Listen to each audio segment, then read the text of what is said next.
জয়গুরু বন্ধুরা, এখন আমি দেখো কোথায় যাচ্ছি।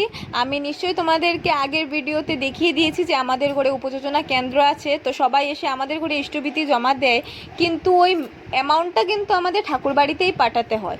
তো ওইটা উপযোজনা কেন্দ্রের দ্বারা, ব্যাংকের দ্বারা পাঠানো হয়। তো ওই ব্যাংকের মধ্যে এসেছি আমি অ্যামাউন্ট, ইষ্টবিতির যে অ্যামাউন্ট জমা দিতে।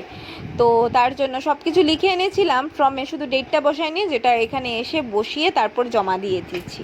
আরেকটি কথা বন্ধুরা, যারা আমার চ্যানেলটি নতুন দেখছো, আমার ভিডিও নতুন দেখছো, ওরা আমার ভিডিওটি লাস্ট পর্যন্ত দেখো। যদি ভালো লেগে থাকে তাহলে আমার চ্যানেলটিকে সাবস্ক্রাইব করে দিও, ঠিক আছে? তো এই যে ব্যাংকে এসেছি, আর ব্যাংকের কাজ আসলে মন্দিরে জমা দেওয়া, ব্যাংকে জমা দেওয়া, এটা আমার শ্বশুর বাবাই দেখেন। তো ওনার আজকে একটু কাজ ছিল, তো তার জন্য বারবার ফোন আসছে। তো আমি বলেছি ঠিক আছে, আমি নিয়ে জমা দিয়ে আসবো। তো আমি চলে এসেছি, আর আমার ছেলেকে নিয়ে এসেছি। এই যে আমার ছেলে, ও কিন্তু একদম দুষ্টামি করেনি। ব্যাংকে এসে একদম লক্ষ্মী ছেলের মতো ছিল, আর ব্যাংকেও ভিড় ছিল না, তার জন্য আমার কাজটাও তাড়াতাড়ি হয়ে গেছে, ঠিক আছে?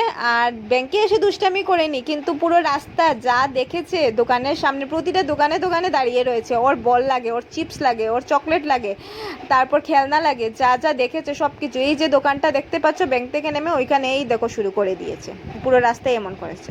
তো ঠিক আছে বন্ধুরা, আজকের জন্য শেষ। জয়গুরু।